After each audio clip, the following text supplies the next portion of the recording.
여러분 안녕하십니까? 주의 은혜와 사랑이 여러분 가운데 가득하기를 바랍니다. 2025년 3기교과 출애굽기 이번 주에는 제4과 애굽에 내린 재앙이라는 주제로 함께 살펴보겠습니다. 애굽에 임한 재앙들에 대한 이야기를 들을 때마다 여러분은 어떤 생각이 드시나요? 바로의 완고함을 꺾기 위해 하나님께서 참 많은 일을 행하셨구나. 혹은 바로 한 사람의 고집으로 인해 애굽 백성이 큰 고통을 겪었겠구나 라는 생각이 들기도 합니다. 그런데 한 가지 더 눈여겨볼 점은 이 재앙들 대부분이 당시 애굽 사람들이 의지하던 자연과 신들을 대상으로 한 것이었다는 사실입니다. 이번 주 교과는 이러한 재앙들을 애굽 백성이 믿고 의지하던 것들에 대한 하나님의 심판으로 조명하고 있습니다.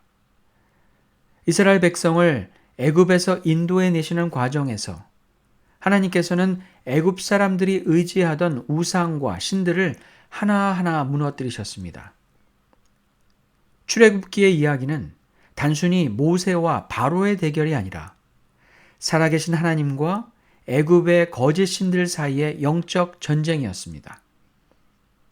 그리고 그 전쟁의 승리가 누구의 것인지 우리는 분명히 알고 있습니다. 애굽에 내린 재앙을 통해 오늘을 살아가는 우리에게 주님은 무엇을 말씀하고 계실까요? 우리가 무엇을 의지하고 있는지를 되돌아보며 이 한 주간 하나님의 음성에 귀 기울이는 시간이 되기를 바랍니다. 기도하고 시작하겠습니다. 사랑과 은혜가 풍성하신 아버지 하나님, 이 아침 생명의 숨을 허락하시고 주의 말씀 앞에 나아오게 하시니 감사드립니다. 애굽에 내리신 재앙을 통해 헛된 신들을 심판하시고 오직 여호와 하나님만이 참 하나님이심을 드러내신 주님, 이 시간 저희도 그 말씀의 진리를 마음 깊이 고백합니다. 주님, 이 세상의 속임수와 사단의 유혹의 눈이 어두워 하나님의 은혜의 가치를 잊고 살아가지 않도록 붙들어 주시옵소서. 주님의 이름을 부르며 살아가지만 여전히 우리 마음 한켠에 자리 잡고 있었던 거짓된 신들, 물질, 자존심, 인간의 욕망들을 이제 다 내려놓게 하시고 오직 주만이 우리의 하나님이 되심을 삶으로 증거하며 살아가게 하여 주시옵소서. 이 시간 주의 말씀을 묵상하며 주의 뜻을 구합니다. 성령께서 저희와 함께 하셔서 하나님의 음성을 듣게 하시고 주님의 길을 따를 수 있는 지혜와 믿음을 더하여 주시옵소서. 예수 그리스도의 이름으로 간절히 기도합니다. 아멘. 기억잘 함께 읽어보겠습니다. 출애굽기 9장 35절입니다. 바로의 마음이 완악하여 이스라엘 자손을 내보내지 아니하였으니 여호와께서 모세에게 말씀하심과 같더라.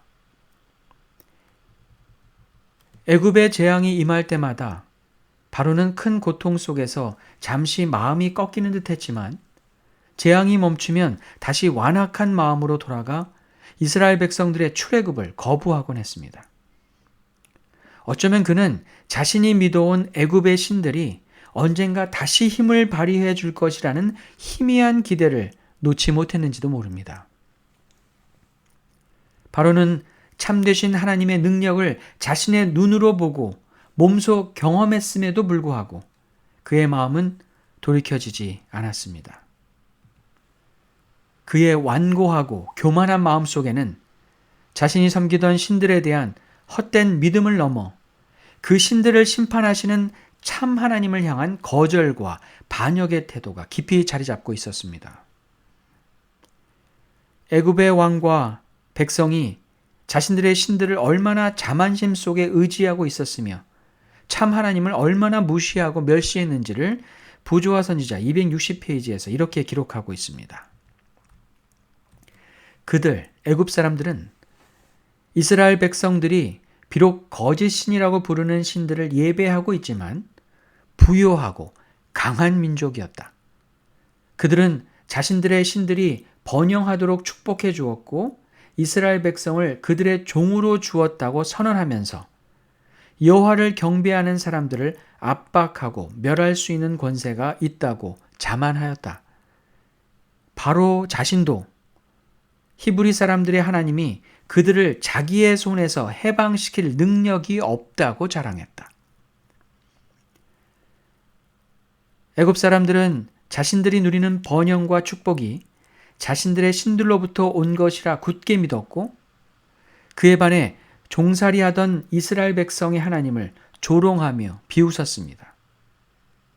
바로와 애굽 사람들의 눈에 이스라엘은 철저히 패배한 민족이었고 그들의 하나님은 무능하고 침묵하는 신으로 보였을 것입니다.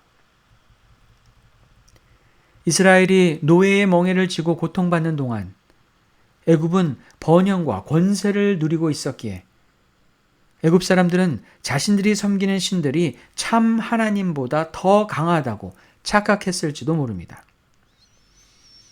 하지만 그들의 교만한 확신은 오래 가지 않았습니다. 하나님께서 움직이기 시작하셨습니다.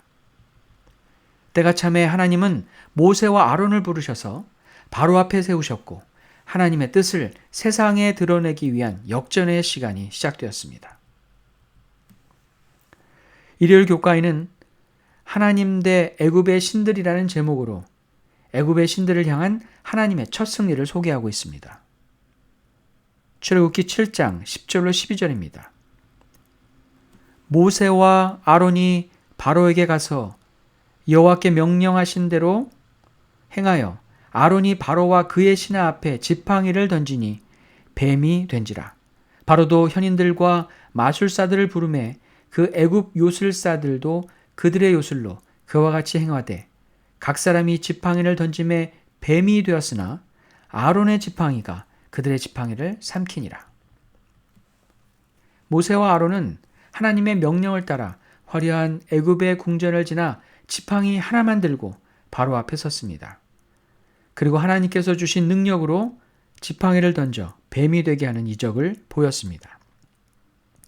그러자 바로는 애굽의 마술사들을 불러 그들도 똑같이 지팡이를 뱀으로 만드는 속임수를 보여주었습니다. 하나님께서 나타내신 기적을 사람의 마술과 같은 것으로 격화시켜서 진리와 거짓의 경계를 흐리게 하려 했던 것입니다. 그러나 하나님의 지팡이는 마술사들의 지팡이를 삼켜버렸습니다. 참 하나님께서 거짓된 것들을 무너뜨리신 것입니다.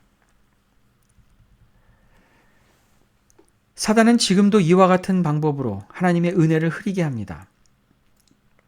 하나님께서 주시는 축복과 은혜를 세상이 주는 쾌락이나 일시적인 즐거움과 같은 것으로 여기게 만들고 하나님의 기적을 단순한 우연이나 운이 좋은 일로 치부하게 만듭니다. 하나님의 능력을 사람의 지혜나 노력으로 이룰 수 있는 일처럼 속이기도 합니다.